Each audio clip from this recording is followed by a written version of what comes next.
Shalom semuanya, salam sejahtera untuk kita sekalian. Pada kesempatan ini saya akan berbagi lagi sharing sederhana tentang praktek dan juga kesaksian daripada karunia berbahasa roh gitu ya. Sehubungan dengan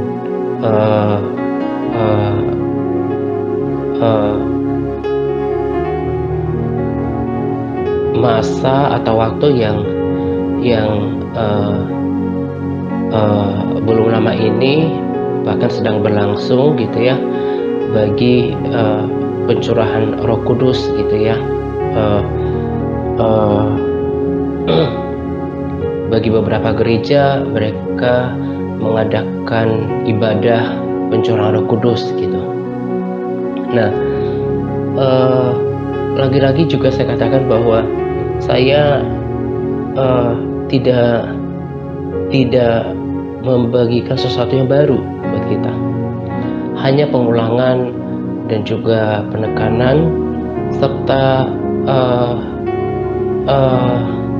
berbagi kehidupan namanya ya, karena saya menghidupinya, dan kiranya ini juga menjadi kesaksian yang terus memotivasi kita untuk melakukan bagian kita ya. Sama seperti sharing saya yang terbaru, saya katakan bahwa pusatnya, penentunya hanya sebatas kata mau gitu ya. Gongnya itu, ketuk palunya itu di diri kita gitu. Termasuk juga rekomendasi video yang saya bagikan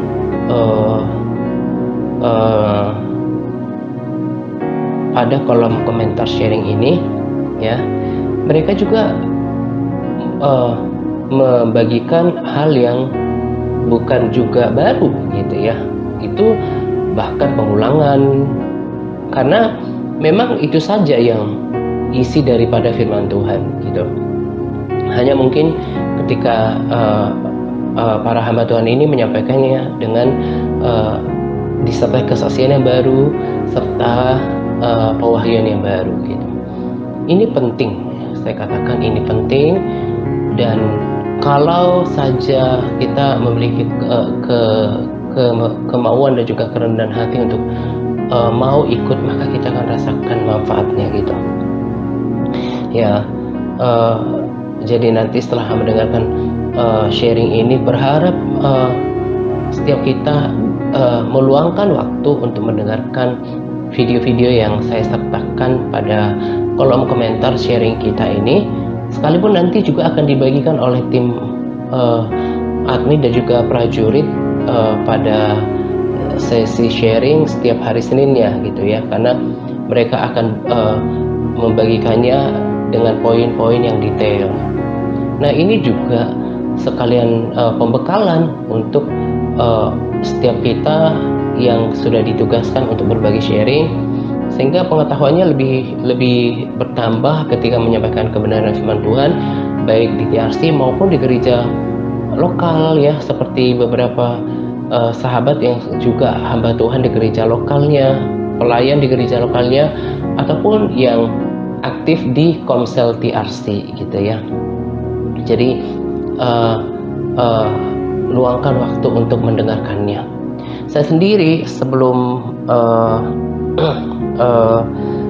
membuatkan rekaman ini, saya buatkan rekaman ini sore gitu ya, jam 3.20. Saya baru saja selesai ibadah ya. Saya akan berupaya lebih berkomitmen lagi ke depannya supaya setiap hari saya ibadah. Selain itu, selain hari yang kita bisa yang biasa lakukan, sekalipun kadang-kadang ibadah mengingat waktunya juga yang sudah cukup panjang gitu ya, rata-rata kan 1,5 jaman, lalu juga sudah cukup gitu ya, cukup memadai. Maka kadang-kadang saya gantikan seperti hari ini, untuk doa siang saya beribadah dengan video gitu. Sama seperti live streaming ibadah hari Minggu gitu ya. Saya sungguh-sungguh ikut pujian penyembahan, berbahasa roh, saya dengarkan firman Tuhannya untuk membangun diri saya gitu ya. Nah, tadi pagi saya kalau saya first morning devotion, persekutuan pribadi saya gitu ya, saat teduh pribadi saya yang pertama, yang subuh gitu ya, yang pagi sekali, yang kadang yang normalnya jam 2, kadang lebih awal gitu, itu betul-betul waktu yang saya pakai untuk menantikan Tuhan. Di Amsal 8 dikatakan, berbahagialah orang yang menanti-nantikan aku di pintu gerbangku. Jadi itu mensyaratkan kepada orang yang memberikan waktu, menyediakan waktu untuk menantikan Tuhan khusus. Dan bagi saya prime time-nya, waktu yang terbaik, yang benar-benar menantikan Tuhan dengan kuantitas yang maksimal, itu adalah pada first morning devotion, pada persekutuan saya yang pertama sekali gitu. Nah, kemudian ketika bangun pagi-pagi, saya berbahasa roh 1 jam. Sesekali ya, tergantung Roh Kudus mau tuntun seperti apa, tapi konten atau ya muatan daripada persekutuan saya yang kedua itu lebih pada menonjolkan berbahasa roh ya, 1 jam, kadang-kadang mungkin 50 menit terhitungnya, karena kadang saya harus kalau terdorong untuk menyembah, saya angkat penyembahan gitu ya.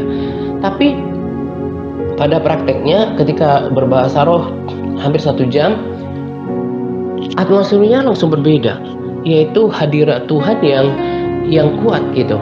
Maka ketika selesai berdoa berbahasa roh 1 jaman, saya malah udah rasa hadirat Tuhan yang kental sekali.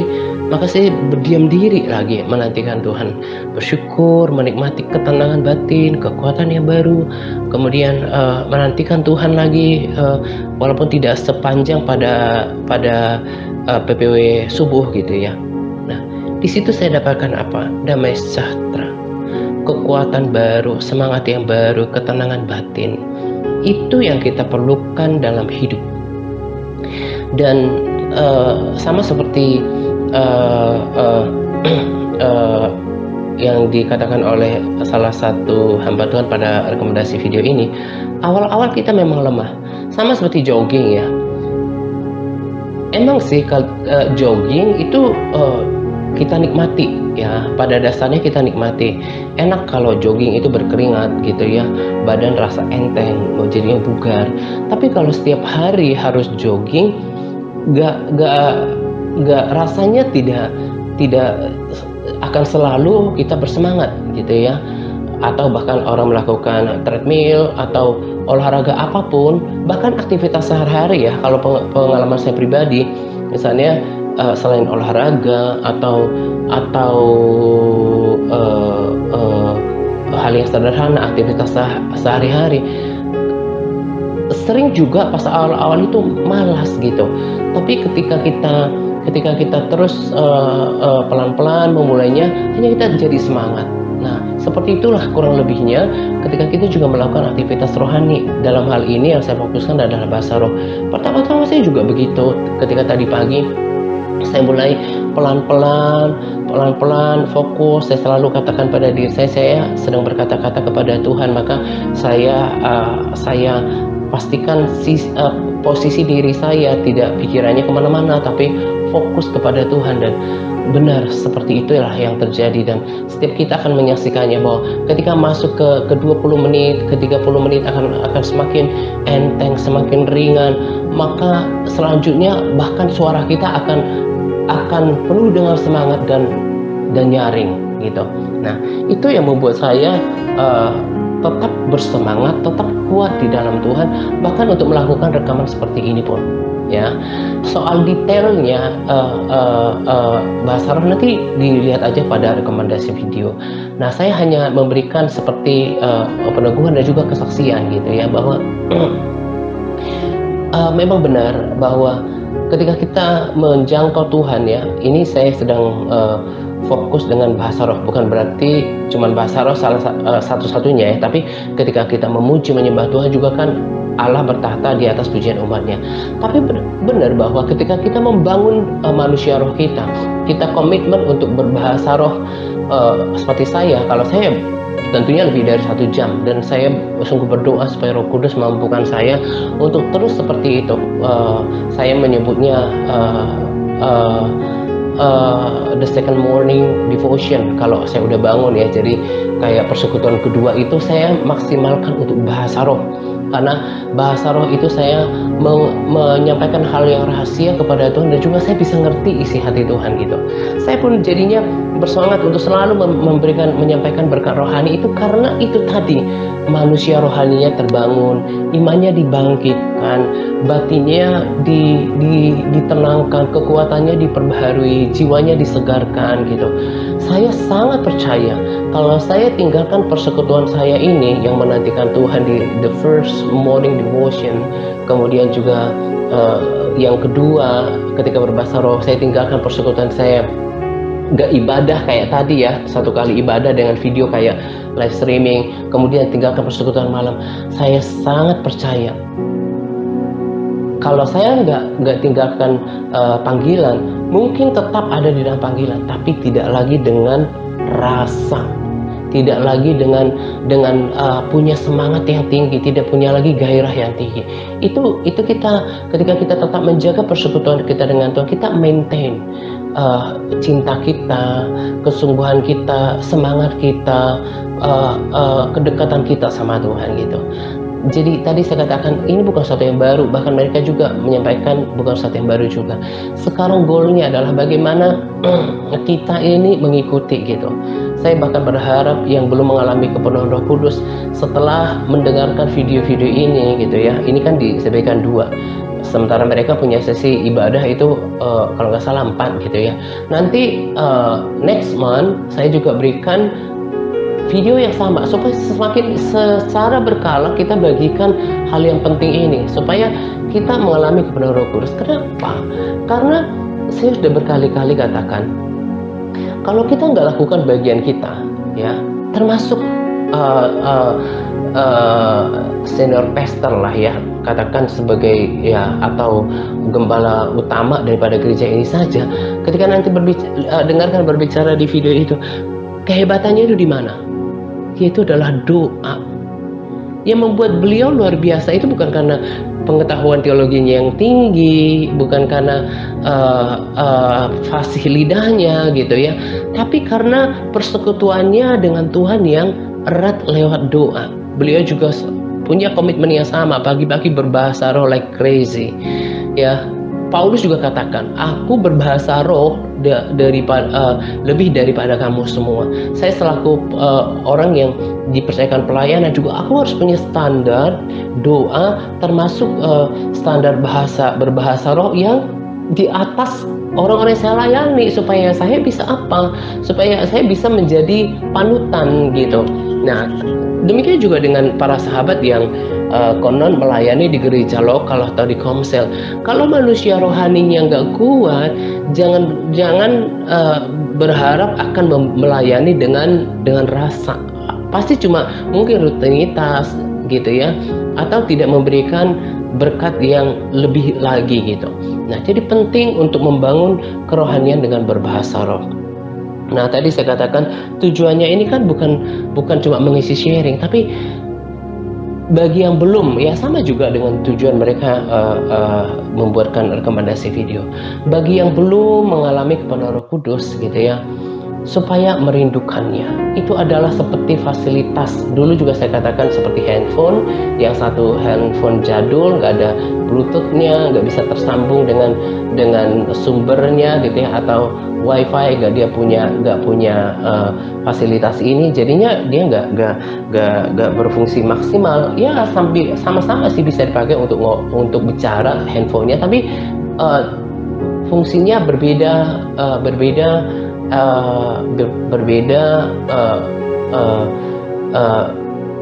dalam kapasitasnya gitu ya. Satu bisa maksimal, yang satu cuma biasa gitu. Nah, sekali lagi juga saya tekankan apa yang saya sampaikan pada video, memang berbahasa roh tidak jaminan orang menjadi Kristen sejati. Itu dua proses yang berbeda. Tapi itu apa yang Tuhan janjikan, Tuhan berikan itu adalah penting gitu. Nah, sekalipun untuk mengukur kedewasaan rohani bukan dari bahasa rohnya, tapi dari karakternya. Tapi ini dua paket juga. Kalau orang mau terus kuat di dalam Tuhan, semakin mengerti isi hati Tuhan, dia semakin peka apa yang harus dilakukan. Itu kan berarti harus dibangun kerohanian dengan berbahasa roh. Nah, bagi juga kita yang sudah mengalami kepenuhan Roh Kudus, ikuti teladan Paulus lah gitu ya. Saya pun mengikuti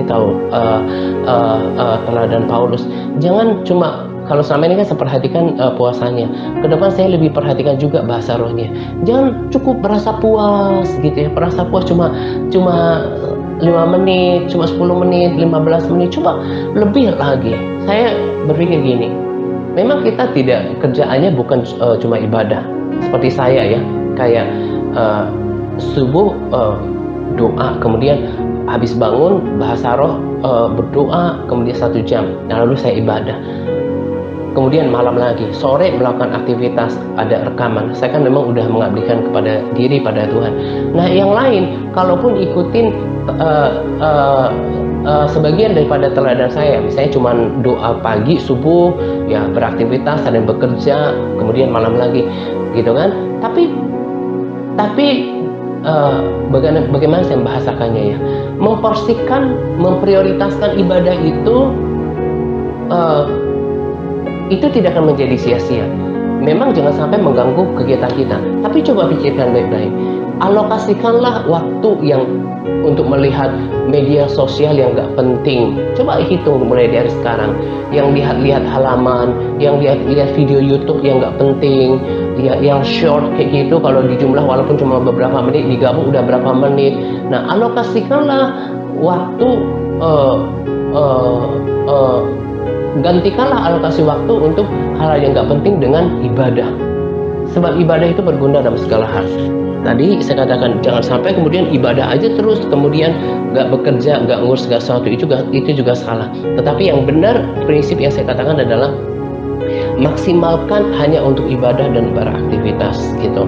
Jangan sampai waktunya untuk menonton video-video yang debat lah, atau berita-berita yang nggak penting, apalagi masih nonton gosip gitu ya. Itu bisa berjam-jam, tapi waktu berbahasa roh itu tidak berkomitmen. Lagi-lagi saya katakan, itu kan faktor kemauan dan kita mau bayar harga. Awalnya sama, kita rasakan kadang-kadang lemah, kadang-kadang malas, kadang-kadang nggak bersemangat. Tapi inilah bedanya antara kita yang sudah dewasa rohani dengan yang masih kekanak-kanakan. Kalau yang kekanak-kanakan itu akan cenderung kompromi dengan kelemahan dan kemalasan dirinya. Tapi kalau orang yang udah sungguh-sungguh sama Tuhan, dia akan berkomitmen, mendahulukan ibadah dulu, cari kerajaan Allah dan kebenarannya dulu. Lalu setelah beribadah, lakukanlah memang yang penting, yang pantas dilakukan hari ini. Kalau dia bekerja di perusahaan atau di kantor atau usaha yang lain gitu ya, lakukan dengan maksimal gitu ya sepanjang hari. Tapi hal-hal yang tadi saya katakan, menonton yang nggak perlu, baca yang nggak perlu, itu alokasikan untuk berbahasa roh bagi yang berbahasa roh. Lemah, persoalannya itu di situ ya. Saya katakan, makanya saya katakan ini saya hanya membagi prakteknya. Gak mau bayar harga gitu lemah bawaannya, dia kompromi sama kelemahan. Padahal seperti tadi saya katakan, ketika kita kayak jogging tadinya malas, udah mulai berkeringat, udah mulai panas, rasakan bugar, kita jadi semangat lagi. Itu akan harus dimiliki dilakukan dengan konsistensi gitu ya. Nah demikian juga dengan muhasarah, pas awal tuh nggak rasa apa-apa, tapi ketika udah di puncak kita lakukan dengan sungguh-sungguh, kita akan rasakan atmosfer yang berbeda ya. Kita akan merasakan atmosfer bukan lagi yang malas, yang lemah, tapi iman, damai sejahtera, kekuatan baru, semangat baru ditambahkan. Hanya orang yang seperti ini akan terus berlari bersama dengan saya di dalam pelayanan ini. Kalau orangnya kompromi dengan kedagingannya, kelemahannya gitu ya, nggak mau, saya nggak mau cuma 10 menit atau 5 menit atau 15 menit. Coba ke depan itu dilawan kedagingannya ini supaya berbeda. Itu saja yang saya pengen lihat, dan nanti akan saksikan bagaimana bedanya orang yang memaksimalkan, mengintensifkan lah, atau memperbaiki kualitas persekutuan dengan Tuhan baik lewat PPW, lewat doa maupun bahasa roh, itu akan berbeda. Sebab sumber kekuatannya itu adalah dari persekutuan dengan Tuhan. Itu aja cek. Mungkin bahasa roh tapi pikirannya kemana-mana. Itu tujuan saya membuat sharing, karena nggak ada yang baru. Bahkan rekomendasi video pun bukan sesuatu yang baru kita dengarkan. Dari Alkitab pun itu aja, hanya tinggal ada yang baru, kesaksian dan juga pewahyuan baru. Nah, tapi kalau diri kita itu nggak mau berubah, nggak mau evaluasi diri, ya nanti akan tetap sama gitu. Kita nggak jadi berkat bagi orang lain juga, karena hidup kita ini minus kerohanian gitu. Ya, saya pun tadi katakan saya berdoa dan saya bersungguh-sungguh mau berkomitmen gitu ya. Jadi selain persekutuan saya 4 kali itu, pagi-pagi saya mau bahasa roh setiap hari 1 jam, pagi-pagi setelah bangun gak sentuh apa-apa gitu ya. Biasanya kelemahan saya itu ya kalau puasa itu antara jam 8 sampai jam 10, karena jam segini adalah waktu kebiasaan lama saya itu minum kopi.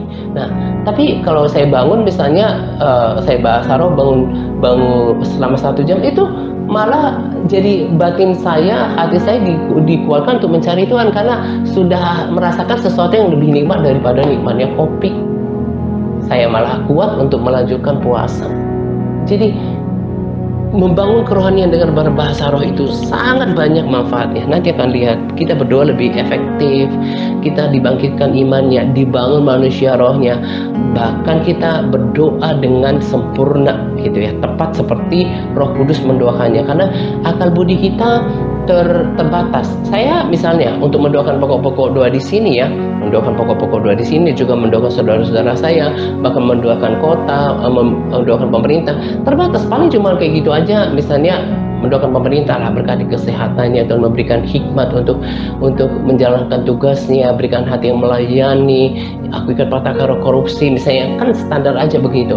Tapi kalau kita berbahasa roh adalah kita mendoakan sesuai dengan tuntunan Roh Kudus, dan itu pas di luar daripada apa yang kita bisa doakan. Nah, salah satu kesaksian ya, ini saya bagikan tadi kakak saya cerita gitu ya, dia mau punya tabungan tersendiri karena secara umum aja, secara ini aja ya, karena alasan satu dan lain hal gitu, dia cerita mau pergi ke bank gitu ya. Saya tahu kakak saya ini namanya juga ibu-ibu gitu ya, saya kenal orangnya itu mudah panikan gitu. Nah, dia katanya mau setor jumlah uang dalam angka tertentu, dan itu sangat banyak menurut ukuran kami gitu ya. Dan ketika bahasa roh juga ya 1 jam pagi saya berdoa berbahasa roh untuk semuanya. Saya orang-orang yang saya layani, saya bayangkan wajahnya, saya mulai berbahasa roh muter ke nama ini gitu ya, juga saudara-saudara saya gitu ya. Dan itulah ketika kakak saya bilang kayak gitu, saya khawatir gitu, karena ada beberapa kejadian dia kehilangan uang memang jauh lebih kecil daripada yang akan disimpan ke bank ini gitu ya, karena memang namanya ibu-ibu panikan, agak-agak kurang terbiasa juga dengan perbankan selama ini. Saya khawatir gitu ya, saya khawatir terjadi apa-apa gitu. Dia kan kasihan, dia bisa pusing, stres gitu loh. Nah, tapi saya doa bahasa roh. Jadi gini, dahsyatnya bahasa roh itu adalah kita berdoa untuk hal-hal yang akan datang, yang kita nggak bisa bahasakan, yang kita nggak tahu kebutuhan orang, tapi roh berdoa untuk itu. Dan sebelum saya rekaman ini, kakak saya itu nggak kebetulan, nggak ada yang kebetulan. Kakak kirim saya foto di bank, dan dia bilang udah sukses simpan uang itu gitu ya.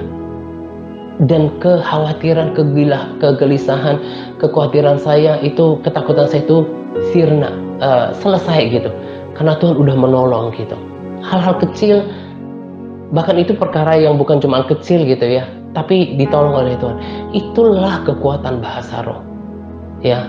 Hamba Tuhan yang senior pastor daripada gereja ini bilang, gak sembarangan orang berdiri di mimbarnya, dia harus punya jam doa yang sudah terbukti. Nah, saya juga sangat setuju banget dengan yang kayak gitu. Makanya saya sangat tidak kemarin kan saya udah katakan, ada orang-orang, dia public figure ya, yang punya kesaksian. Saya bukan merendahkan orang ya, tapi maksudnya kita lihatlah bersaksi tentang apa gitu, tiba-tiba kehidupannya berbalik gitu. Belum teruji udah kasih panggung yang kudus untuk memberikan kesaksian. Nanti kemudian kita nggak tahu kehidupannya seperti apa, tiba-tiba dia menjadi batu sandungan gitu ya. Bahkan yang kemarin saya katakan, ada orang bisa stand up komedi loh di mimbarnya Tuhan yang kudus. Lihat gak dulu bagaimana peralatan bait sucinya Tuhan itu harus dikuduskan, gak ada namanya acara lain gitu ya. Saya setuju dengan prinsip-prinsip kayak gini dari hamba Tuhan ini. Gak boleh sembarang kasih mimbar kepada orang, bahkan sekalipun dia punya nama, public figure, yang atau orang ternama lainnya, orang kaya gitu ya, terus berdiri di mimbar, gak tahu jam doanya. Kemarin juga saya katakan, ada dulu gereja yang kita saya pernah rekomendasikan, tiba-tiba saya cek channelnya, kok bisa ya panggung dikasih untuk anak muda, untuk memberikan, untuk membuatkan video kayak grup band gitu. Bahkan ada satu gereja, saya nggak boleh disebutkan namanya gitu ya. Itu yang menurut saya loh ya, ini bisa diuji. Menurut saya, kenapa Tuhan memilih orang yang lebih menguduskan dirinya bagi kemuliaannya, bagi pekerjaannya gitu. Karena saya juga nggak setuju ketika ada mimbar besar, kemudian mimbar ini kemudian dipakai orang untuk acara pertemuan nasional, kemudian untuk orasi politik, dengan berbagai alasan lah, kemudian nanti orang itu mengalami jamahan di sana. Tetap aja nggak bisa. Yang namanya peralatan kudus itu nggak boleh dipergunakan untuk yang lain gitu ya. Saya dari awal melihat itu nggak tepat gitu. Nah, makanya prinsip dari gembala gereja ini saya sangat setuju. Kehidupan pertama adalah kehidupan doa itu penting. Dan tadi saya katakan, bukan karena fasih lidahnya, bahkan sekolah teologinya membuat dahsyatnya, tapi adalah kehidupan doa daripada beliau itu. Nah, demikian juga dengan kita. Gak ada satupun yang akan membuat kita menjadi dahsyat dalam pelayanan kalau kehidupan doa kita tidak benar. Makanya itu yang ditekankan di dalam pelayanan ini. Tapi kalau ada orang yang berpikir, yang penting saya doa gitu, cuma rutinitas, lihatlah manfaat yang didapatkan. Dia hanya membuat dia seperti itu saja. Tapi kalau ada persekutuan yang dalam sama Tuhan, ada termasuk membangun rohnya, tapi bukan cuma berbahasa roh ya, pujian, penyembahan, komitmen, hidupnya akan penuh dengan aliran air. Dia nggak kering, nggak menjadi layu. Juga satu hal yang saya perhatikan di gereja ini adalah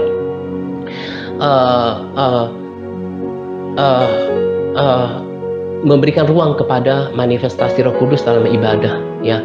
Itu akan berbeda, entah kalian amati apa enggak gitu ya.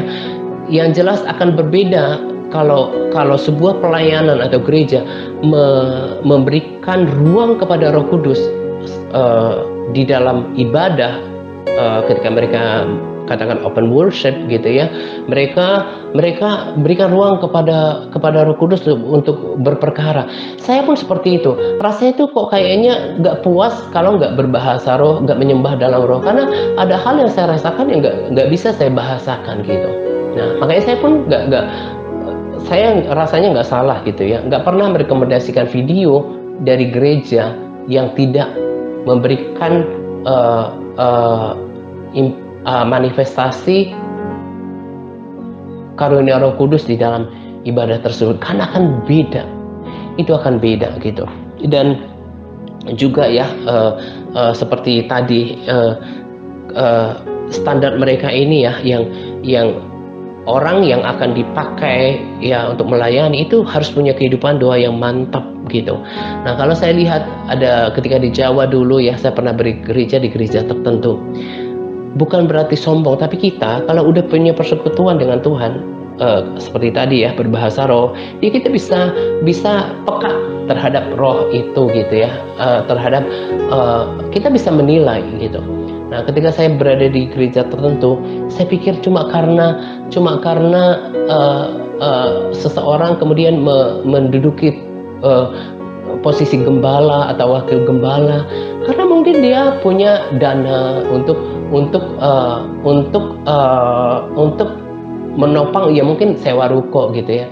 Tapi secara kapasitas, secara pengenalan akan Tuhan, kemudian juga hikmat dan pewahyuan yang didapatkan miskin. Kenapa? Saya bisa rasa persekutuan doanya. Dari bicara seseorang itu juga kita bisa rasa, kita bisa nilai bagaimana kedalaman hubungannya dengan Tuhan, dan demikian juga dengan power, semangat yang dimilikinya itu kelihatan dari bicara seseorang.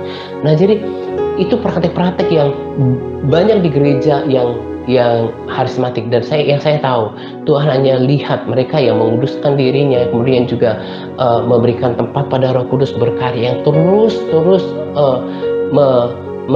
menyatakan kemuliaannya di akhir zaman ini. Dan kita juga mau kan, kita mau seperti itu supaya dirimu tetap kuat. Saya ulangi lagi, saya pun kalau nggak lakukan ini, kemungkinan ada dua, saya keluar dari panggilan atau tetap dalam pelayanan, tapi ya begitu, cuma rutinitas dan tidak punya jiwa dalam melayani, nggak pakai rasa lagi. Saya nggak bisa nikmatin semuanya, bahwa itu lemah, dikalahkan oleh masalah. Jadi saya mau katakan kepada setiap orang yang sudah mengalami kepenuhan Roh Kudus, bayar harga dari sekarang. Jangan cuma bahasa roh secukupnya. Gini bahasa sederhananya, ketika dirimu memberikan tempat pada kelemahan dan kemalasan untuk membangkitkan roh, baik berbahasa roh maupun memuji Tuhan, nah pada saat yang sama dirimu sedang memberikan tempat, memberikan pintu, memberikan akses kepada kekalahan, kelemahan, keputusasaan, kehilangan semangat. Sesederhana itu.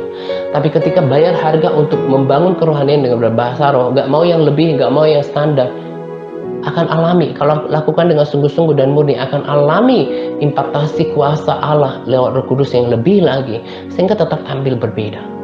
Nah, itu pesan saya. Dan sama juga ya, saya tambahkan di sini, sama seperti hamba Tuhan yang di Jakarta bilang, sama kayak saya juga. Saya alami, saya tipikal orang yang suka mikir. Jadi saya juga waktu mengalami kepenuhan Roh Kudus itu pakai akal pikiran saya melulu gitu. Jadi saya nggak secepat yang lain dapat kepenuhan Roh Kudus. Nah, saya bahkan melangkah dengan iman, sama seperti beliau itu, melangkah dengan iman. Dan itu hanya cuma waktu itu cuma sedikit, tapi saya lakukan dengan iman. Setiap pertemuan ibadah saya mau mengalami kepenuhan Roh Kudus, dan sampai sekarang saya rasa ketika berbahasa roh itu ada koneksi dengan Tuhan, ada perasaan persekutuan dengan Tuhan, dan itu tadi efeknya itu kelihatan. Orang yang sudah mengalami kepenuhan Roh Kudus, sungguh-sungguh mengalami kepenuhan Roh Kudus, selalu ada di dalam jiwanya, selain semangat, selain yang berapi-api, selalu ada kerinduan untuk melihat jiwa-jiwa diselamatkan. Selalu ingin rindu bagaimana caranya saya berbagi kebenaran dengan orang ini, entah di media sosial. Kalau ternyata katanya dipenuhi Roh Kudus, tapi cuma fokusnya dirinya lagi dan dirinya, dan nggak berefek baik, bisa dipertanyakan. Ini mengalami kepenuhan Roh Kudus atau roh keputusasaan, roh kemalasan gitu, kekalahan gitu. Nah, jadi yuk kita cek lewat video ini. Mereka sudah menjabarkannya lebih awal dengan lengkap, makanya saya nggak jabarkan di sini. Saya hanya lakukan penekanan, kesaksian, peneguhan lewat sharing ini, memberikan motivasi, dan juga nanti tim admin dan juga prajurit akan membuatkannya dalam sharing setiap hari Senin. Yang saya mau adalah kalau engkau dengarkan sharing ini, berubahlah dalam perilaku. Jangan nanti durasi bahasa rohnya tetap aja begitu, kayak nggak pernah dengar saya berbicara, selalu aja begitu. Tadi saya sudah katakan dan saya akan ulangin. Ketika dirimu berkompromi dengan malasnya, lemahnya untuk berbahasa roh gitu ya, tidak kuasa untuk melawannya, maka pada saat yang sama engkau sedang memberikan pintu atau akses untuk kemalasan, kekalahan, keputusasaan, semua hal yang jelek masuk sepanjang hari itu. Tetapi kalau melawan daging, kemalasan, apapun itu tantangan untuk berbahasa roh, sampai pada puncak rasakan hadirat Tuhan, maka sepanjang hari itu adalah semangat kemenangan dan penuh rasa dengan hadirat Tuhan, dan selalu ingin dekat dengan Tuhan, yang dirasakan ada damai sejahtera, sukacita, kekuatan baru, dan yang dipikirkannya adalah pikiran-pikiran perkara-perkara yang di atas. Itu kuncinya, sesederhana itu. Jadi lawanlah kemalasan, lawanlah kelemahan ketika membangun roh setiap pagi. Makanya nanti saya bilang saya pengen monitor, dan kan terbuka juga kan di antara para sahabat. Saya mau lihat durasi bahasa rohnya, dan para sahabat juga lihat selama ini, oh ternyata orang ini nggak perhatikan, tetap aja durasi bahasa rohnya seperti itu, tetap aja nggak mau berubah. Berarti memang orangnya nggak mau berubah, punya telinga tapi tidak mau mengubahnya secara perlahan. Maka akan selalu begitu, dia ada di komunitas tapi nggak memberikan dampak, nggak memberikan spirit, nggak memberikan pengaruh yang baik. Malah dia kok kayaknya menjadi pertanyaan gitu ya, gimana sih orang ini udah bahasa roh, bahkan udah melayani, tapi tidak bisa lihat efeknya di dalam komunitas ini. Terlebih juga mungkin di luar seperti itu. Jadi itu harapan saya yang udah memiliki kepenuhan Roh Kudus, bangun itu. Saya juga tadi katakan, saya berdoa sungguh-sungguh tiap hari memperjuangkan supaya setiap kali saya bangun, saya berbahasa roh 1 jam. Kemudian saya mau beribadah setiap hari dengan video, apalagi tadi kan saya bilang mereka beribadah 4 hari, 4 kali. Pada saat minggu aku udah tonton 1 kali. Nanti next video untuk hari-hari selanjutnya, dan iman saya terus terbangun. Ini yang membuat kita lebih dari pemenang. Manusia rohani kita terus dibangun, dikuatkan, ada akumulasi kekuatan semakin hari. Lalu kemudian juga iman kita terjaga ya, dan kita akan menjadi kuat sampai pertandingan iman selesai, gak melorot kekuatannya ya. Jadi teladani, jangan cuma dengar. Memang bekerja, beraktivitas itu perlu. Tadi saya katakan jangan sampai terganggu. Kalau misalnya ambil dulu setiap pagi saya mau komitmen bahasa roh, coba nilailah sekarang apakah konsisten selama ini membangun kerohanian dan bahasa roh ya. Misalnya setengah jam dulu ya, itu yang membuat ketika dirimu kalah dengan mengalahkan kemalasan, mengalahkan inkonsistensi, mengalahkan kelemahan ketika pagi hari itu, maka yang didapatkan sepanjang hari apa? Keluhan, gak ada ucapan syukur, pikirannya masalah terus, gak lagi mendapatkan porsi pikiran untuk percaya bahwa Tuhan sanggup, Tuhan memperhatikan, Tuhan buka jalan. Mau jadi orang kalah terus, itu ditentukan oleh sikap kita setiap hari gitu ya. Jadi ikuti. Nanti saya mau lihat setiap ketika didengarkan sharing ini adakah perubahan gitu ya. Dan juga yang belum mengalami kepenuhan Roh Kudus, rindukan ya. Sudah dijelaskan dengan sangat sederhana oleh mereka gitu ya. Ketika Paulus mengatakan, oh lebih baik bernubuat daripada berbahasa roh, bukan berarti sedang menganaktirikan berbahasa roh itu. Nah, dari cabang Jakarta juga udah jelaskan itu. Jemaat Korintus itu dulu lebih emphasize itu bahasa roh, akhirnya mereka bahasa roh di pertemuan. Nah, bukan berarti bernubuat lebih penting daripada bahasa roh, enggak gitu loh. Nah, jadi kejar itu, rindukan, minta itu, dan melangkah dengan iman gitu. Akan berbeda nanti dirimu kalau mengalami kepenuhan Roh Kudus. Sebab apa?